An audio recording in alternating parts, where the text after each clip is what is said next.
গাজীপুরের পাশের ছোট্ট জনপদ জয়দেবপুর।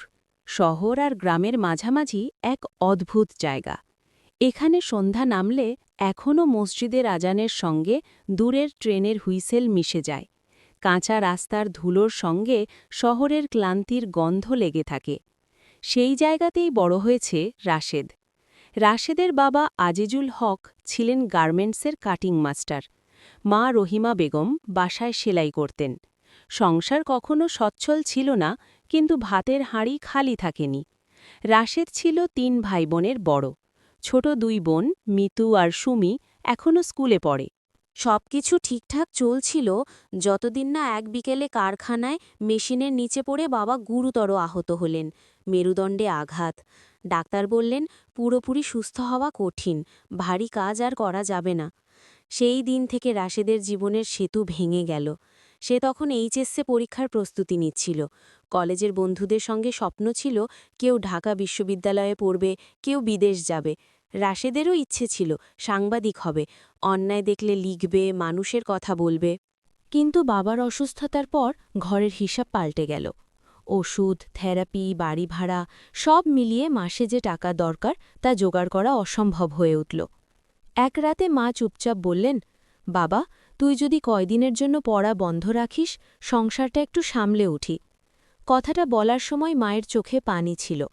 রাশেদ বুঝল এটা কোনো অনুরোধ না, এটা অসহায়তা। পরদিন থেকেই সে কাজ খোঁজা শুরু করল। জয়দেবপুর বাজারে ঘুরে ঘুরে দোকানে দোকানে জিজ্ঞেস করল।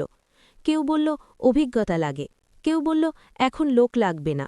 শেষমেশ একটা মোবাইল সার্ভিসিং দোকানে মাসে ৬,০০০ টাকায় কাজ পেল। সকাল ৯টা থেকে রাত ১০টা পর্যন্ত।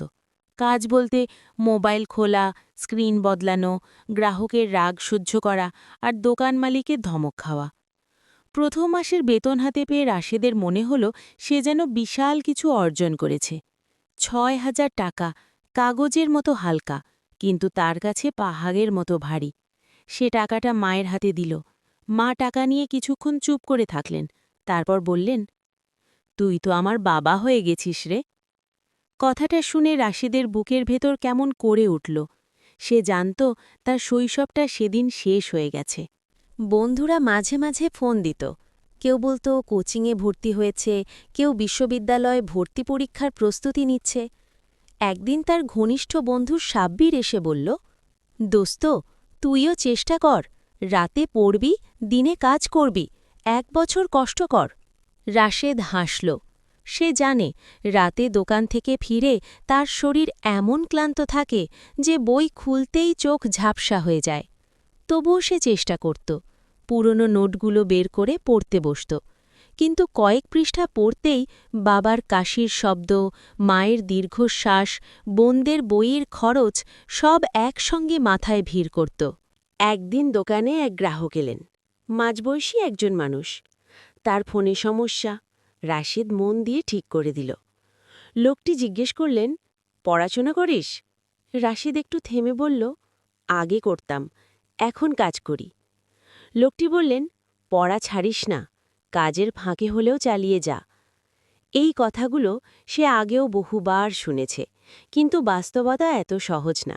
বই কিনতে টাকা লাগে, কোচিং লাগে, সময় লাগে, আর সময়ই তার সবচেয়ে বড় শত্রু। মাস ৬ পর দোকানের মালিক বেতন বাড়িয়ে ৮,০০০ করলেন। ততদিনে রাশেদ মোবাইলের প্রায় সব কাজ শিখে গেছে। কিন্তু টাকার অঙ্ক বাড়লেও খরচও বাড়ছে। বাবার চিকিৎসা নিয়মিত চালাতে না পারায় অবস্থা খারাপের দিকে যাচ্ছে। এক রাতে বাবা তাকে ডাকলেন, রাশেদ, আমার জন্যে তোর জীবন নষ্ট করিস না, তুই পড়, আমি যেমন আছি তেমনই থাকব। রাশেদ চুপ করেছিল। সে জানে বাবা সত্যি বলছেন, কিন্তু বাস্তবতা আর দায়িত্বের কাছে ইচ্ছেগুলো ছোট হয়ে যায়। এর মধ্যে আরেকটা ধাক্কা এলো। দোকানের মালিক ব্যবসায় লোকসান দিয়ে দোকান বন্ধ করে দিলেন। হঠাৎ করেই রাশেদ বেকার।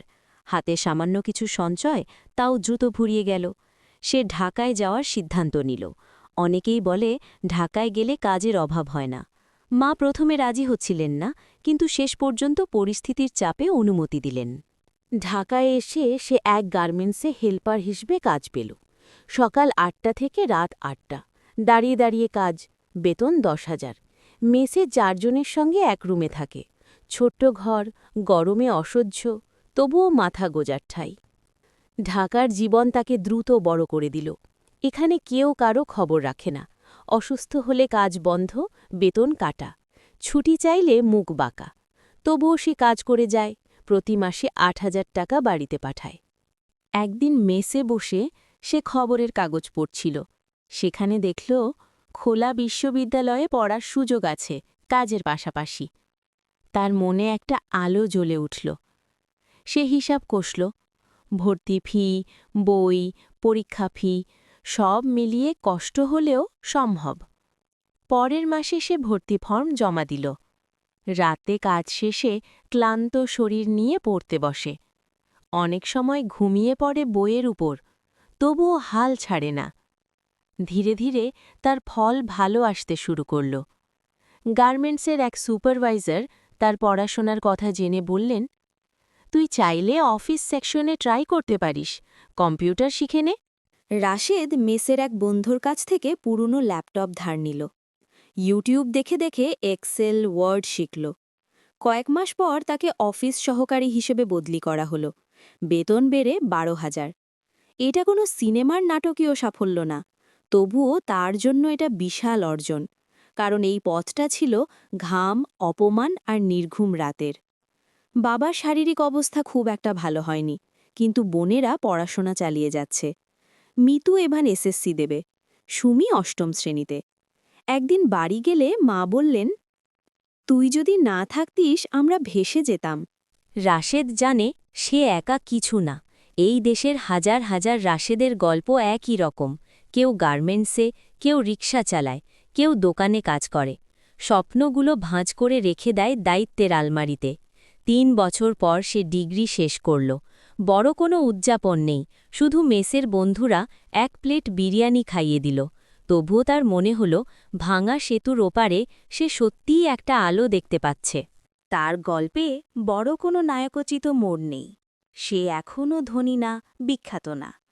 এখনও প্রতিদিন বাসে ঝুলে অফিসে যায়। এখনও মাসের শেষে টান পড়ে। কিন্তু একটা জিনিস বদলেছে, সে আর নিজের ভাগ্যকে দোষ দেয় না। সে জানে বাস্তবতা কঠিন, তবুও ধীরে ধীরে ছোট ছোট পদক্ষেপে এগোনো যায়। এক সন্ধ্যায় জয়দেবপুরের রেললাইনের পাশে দাঁড়িয়ে সে সূর্যাস্ত দেখছিল। ট্রেন চলে গেল গর্জন করে, বাতাসে ধুলো উড়ল। তার মনে হল জীবনও এমনই, শব্দ করে আসে, কাঁপিয়ে দিয়ে চলে যায়। কিন্তু রেল লাইনটা থেকে যায়, 2 সমান্তরাল দায়িত্ব আর স্বপ্নের মতো। রাশেদ এখনও স্বপ্ন দেখে একদিন সাংবাদিকতায় ডিপ্লোমা করবে। হয়তো ছোট কোনো পত্রিকায় কাজ পাবে, হয়তো মানুষের গল্প লিখবে যাদের কথা কেউ শোনে না। তার গল্পটা খুব সাধারণ, তবুও এই সাধারণের ভেতরেই লুকিয়ে আছে সত্যিকারের সংগ্রাম। কোনো অলৌকিকতা নেই, নেই অবাস্তব নাটক, আছে শুধু দায়িত্ব, ক্লান্তি আর হাল না ছাড়ার জেদ। ভাঙ্গা সেতুর ওপারে আলো খুব উজ্জ্বল না, কিন্তু যতটুকু আছে তাই তার পথ দেখানোর জন্য যথেষ্ট।